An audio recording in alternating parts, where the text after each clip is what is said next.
Hello বন্ধুগণ, চলুন আজ একটু পায়রাদের স্নানে দিই।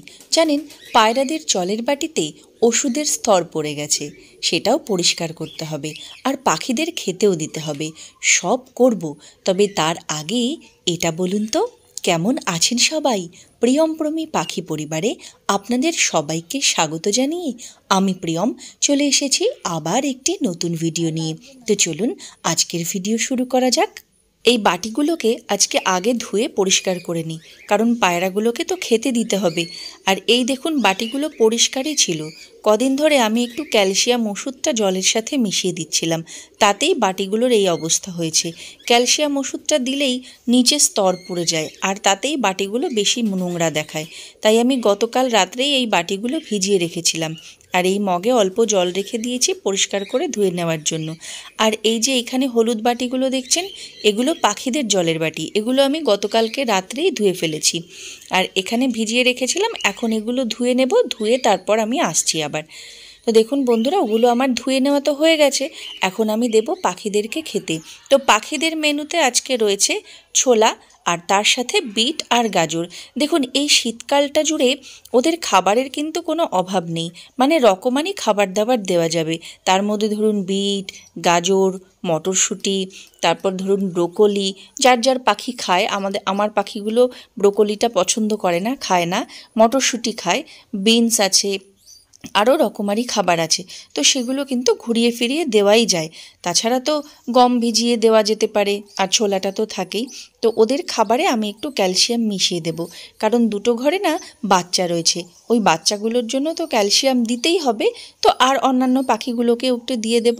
তো আমি একদম অল্প পরিমাণে, ধরুন ওই 2.5 ml থেকেও একটু কম, একদম কম পরিমাণে আমি এটা নিয়ে নিয়েছি। আর ওষুধটা যেহেতু খুব ঘন, সহজে বের হতে চায় না, এই জন্য আমি একটু হাত দিয়েও নিয়ে নিলাম। এবার এগুলোকে ভালো করে মাখিয়ে নিতে হবে। তারপর কি করব, আমি এগুলোকে আলাদা যে পাত্র আছে, ছোট ছোট মাটির পাত্র, সেই পাত্রের মধ্যে এটাকে সাজিয়ে নেব। এই দেখুন, এই পাত্রগুলোও একটু ধুয়ে পরিষ্কার করে নিতে হবে। এবার রোজ রোজ তো এগুলো ধুতে পারছি না, এই জন্য একটু ময়লা দেখাচ্ছে। আর এরপর আমি এগুলো দিয়ে দেওয়ার পর আমি পায়রাগুলোকে নিয়ে আজকে স্নানে দেব। পায়রাগুলোকে খেতে দেওয়া হয়ে গেছে, ওদেরকে খেতে দিয়েই আমি পাখিদেরটা ধরেছি। কারণ আজকে পায়রাদেরকে তো স্নানে দেব, এই জন্য ওদেরকে একটু আগে আগে খেতে দিয়ে দিয়েছি। না হলে আমি আগে পাখিদেরকে খেতে দিই, তারপরে পায়রাদেরকে খেতে দিই। কারণ না হলে এই যে আমার পাখিগুলো পুরো চিৎকার করে মাথা ফাটিয়ে ফেলবে। তো আমি খাবার বানাচ্ছি, এর মধ্যেই এদের চিৎকার চেঁচামেচি কিন্তু শুরু হয়ে গেছে। এই দেখুন, এদেরকে আমি খেতে দিচ্ছি, আর ওরা কেমন তাকঝাক শুরু করে দেবে দেখুন। আমি একটু বাদে আপনাদেরকে দেখাচ্ছি যেটা আমি যেটা আপনাদেরকে বলেছি সেটা কতটা সত্যি। মানে এদেরকে যখন আমি খাবার দিই, তখন অন্য খাঁচার থেকে দেখে যে এদেরকে তো খাবার দেওয়া হয়ে গেল, আমাদেরকে দিচ্ছে না কেন। যাই হোক, এখন ওদেরকে সবাইকে খাবারটা দিয়ে নিই। এই দেখুন, এরা কেমন তাকঝাক শুরু করেছে, মানে এদিক ওদিকে দেখছে যে সব ঘরে তো খাবার দেওয়া হয়ে গেল, আমাদের ঘরে কি তাহলে আজকে দেবে না। মানে এরা কিভাবে পাইচারি শুরু করে দিয়েছে, আর নিচের ঘরগুলোকে দেখছে, আবার নিচের ঘরের এরা তার নিচের ঘরগুলোকে দেখছে যে কোন ঘরে খাবার দেওয়া হয়েছে, আমরা কি ফাঁকিতে পড়ে গেছি না আমাদের কথা ভুলে গেছে। তো আমি আসলে কারোর কথাই ভুলি না, সবাইকে খেতে দিই। এবং আরেকটা বিষয়, সেটাও আপনাদেরকে জানিয়ে রাখি, খেতে দেওয়ার পরে অবশ্যই মানে আমি প্রত্যেক দিন, এটা আমার ভুল হয় না, আমি প্রত্যেক দিন পাখিদেরকে একবার চেক করে নিই, পাখিদের এবং পায়রাদেরকে, যে সবাইকে আমি জল খাবারটা ঠিকঠাক দিয়েছি কিনা। অনেক সময় মনের ভুলে হয়তো একটা বাটি দিলাম না, বা কোনো বাটিতে হয়তো জল দিতে আমি ভুলে গেলাম। তো সেই ক্ষেত্রে পরের বার যখন আমি দেখে নিই, তখন কিন্তু ওই ভুলটা ধরা পড়ে যায়, আর সারাদিন ওদের জল না খেয়ে থাকতে হয় না। আপনারাও চাইলে এই জিনিসটা করতে পারেন। আর যদি আপনাদের ভুল না হয়, তাহলে তো কোনো ব্যাপারই না। এবার মানুষ মাত্রেই ভুল হয়। এই জন্য আমি নিজের জিনিসটা যাতে ঠিক থাকে, আমি যাতে ওদেরকে কষ্ট না দিয়ে ফেলি অনিচ্ছাকৃত, এই জন্য কিন্তু আমি একবার খেতে দেওয়ার পর চেক করে নিই। আপনারাও চাইলে এই কাজটা করতে পারেন, খুব বেশি সময় তো লাগবে না, একবার চোখ বুলিয়ে নিলেই হবে। যেমন আমরা পরীক্ষা দেওয়ার পরে খাতাটাকে একবার রিভাইজ দিয়ে নিতাম, যে কোথাও ভুল হলো বা কি ঠিকঠাক সব লিখলাম কি লিখলাম না, এইভাবে আমি পাখিদেরকেও একবার দেখে নিই যে সবাইকে খেতে দিলাম কি দিলাম না। তো যাই হোক, খেতে দেওয়ার পার্ট তো শেষ হয়ে গেছে। তো আমরা দুজন মিলে ওপরে চলে এসেছি, ছাদের ওপরে এসে এই মশারিটাকে টাঙিয়ে নিয়েছি। আর ব্যাগে করে কয়েকটা মেয়ে পায়রা নিয়ে এসেছি, আজকে শুধু মেয়েগুলোকেই স্নানে দেব। তো আমি একটা ব্যাগে করে কয়েকটা পায়রাকে নিয়ে এসেছি, আবার নিচে যেতে হবে, গিয়ে আবার নিয়ে আসতে হবে। আসলে জানেন বন্ধুরা, এটাই হয়ে গেছে সমস্যা। যখন আমাদের ছাদ ছিল না তখন ভাবতাম কি, ছাদ হলে ওদের জন্য খুব সুন্দর একটা ঘর তৈরি করব, যাতে এইভাবে ওপরে নিয়ে এসে ওদেরকে স্নানে দিতে না হয়। ওরা যখন ইচ্ছা, এই দেখুন এই জায়গাটাতে কেমন ময়লা হয়ে আছে, এইভাবেই পায়রাগুলো নোংরা হয়ে যাচ্ছে। আর ওদেরকে স্নানে না দিলে আর কোনো উপায়ই থাকে না, পুরো অপরিষ্কার হয়ে যায়। যেটা বলছিলাম, তো মনের মধ্যে একটা ইচ্ছা ছিল যে ওদের জন্য ছাদের উপরে একটা ঘর তৈরি করব, যেহেতু আমাদের নিচের ঘরে রোদ একদম কম পড়ে, রোদ পড়ে না বললেই চলে। ছাদের উপরে রোদটা রয়েছে, তো পাখিদের জন্য বা পায়রাদের জন্য রোদটা খুবই জরুরি। তো ভেবেছিলাম ওদের জন্য একটা ঘর করব, কিন্তু সেটা আসলে হয়ে ওঠেনি। কোনো দিন হবে কি না সেটাও জানি না, মনের ইচ্ছাটা রয়েছে। এখন দেখা যাক, আপনাদের ভালোবাসা থাকলে কোনো একদিন হয়তো করতে পারবো। তো এই ইচ্ছাটা সাথে নিয়েই চলছি। ভেবেছিলাম যে আমরা যখনই এই ঘরে আবার থাকতে শুরু করব, আমাদের ঘরে তো আগে ছাদ দেওয়া ছিল না, তো যখনই আমরা এই ঘরে আসব তার পরপরই আমরা পায়রাদের জন্য একটা ঘর ওপরে বানাবো, যাতে ওরা ওদের ইচ্ছা খুশি মতন স্নান করতে পারে। রোজ জলের জায়গা দেওয়া থাকবে, ওদের যেদিন মন হবে ওরা সেখানে এসে স্নান করবে। এইরকমভাবে চেয়েছিলাম, কিন্তু সেটা এখনও করে উঠতে পারলাম না। কবে কি পারবো জানি না, দেখা যাক।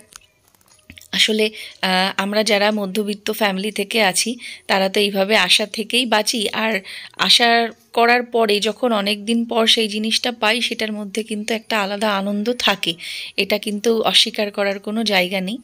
যাই হোক, ওদের সবাইকে নিয়ে চলে এসেছি। এবার আমি এই যে এই চাতাল বা এই নৌকা কি বলে এটাকে, এই জিনিসটা দিয়ে দেব। এটার মধ্যে অনেকটা জল ধরে, 2 বালতি জল তো ধরেই যায়। তো এবার দিয়ে দেব, কিন্তু ওরা দেখুন স্নান করার জন্য কতটা আগ্রহী হয়ে আছে, মানে ওদের তর্স হইছে না। জল নেই কিন্তু এর মধ্যে নেমে চলে এসেছে, কারণ ওরা জানে এটার মধ্যেই জল দেওয়া হয় আর এটাতেই স্নান করানো হয়। আসলে জানেন বন্ধুরা, যখন ওপরে স্নানে দেওয়া হয় মশারিটা টাঙিয়ে, তখন এই পাত্রটা করে স্নানে দেওয়া হয়, কিন্তু যখন ওপরে আনা হয় না, 4-5টা বা 6টা-7টা করে পায়রা ওই খাঁচার মধ্যে স্নানে দেওয়া হয়, তখন কিন্তু ওই ছোট একটা গামলাতে করেই স্নানে দেওয়া হয়। আর দেখুন ওরা কত সুন্দর করে স্নান করছে, দেখেও ভালো লাগে, মনটা এত শান্তি হয় যে এই রোদের মধ্যে যখন এত সুন্দর জলে ওরা স্নান করছে, মজা করছে, তখন কিন্তু সে এক আলাদা অনুভূতি। তো জানি না ওদেরকে কবে সেই সুন্দর জায়গাটা আমি করে দিতে পারবো, আমরা দুজনেই চেষ্টা করছি। আর আসলে অনেক খাটনিও হয়, বারবার করে নিচে গিয়ে নিচ থেকে ওদেরকে নিয়ে আসা, এখানে জল এনে এনে দেওয়া, তারপর আবার এখান থেকে নিচে ওরা যখন শুকিয়ে যায়, মানে গা পশমগুলো যখন শুকিয়ে যায়, তখন আবার ওদেরকে নিচে নিয়ে যাওয়া, সে অনেকটা টাইমেরও ব্যাপার, অনেকটা খাটনিরও ব্যাপার। তো রোজ সেটা হয়ে ওঠে না, তারপরেও আমরা চেষ্টা করি যতটা সম্ভব ওদেরকে স্নানে দেওয়া। ওরা যত স্নান করবে তত ওরা ভালো থাকবে, সুস্থ থাকবে, পরিষ্কার পরিচ্ছন্ন থাকবে। তো এটাই হলো আজকের ভিডিওটা, এই পর্যন্তই থাকবে। আজকে আর এরপরে আর ভিডিও করা কিছু হবে না, তো এদেরকে নিয়ে যেতে যেতেই অনেক বেলা হয়ে যাবে।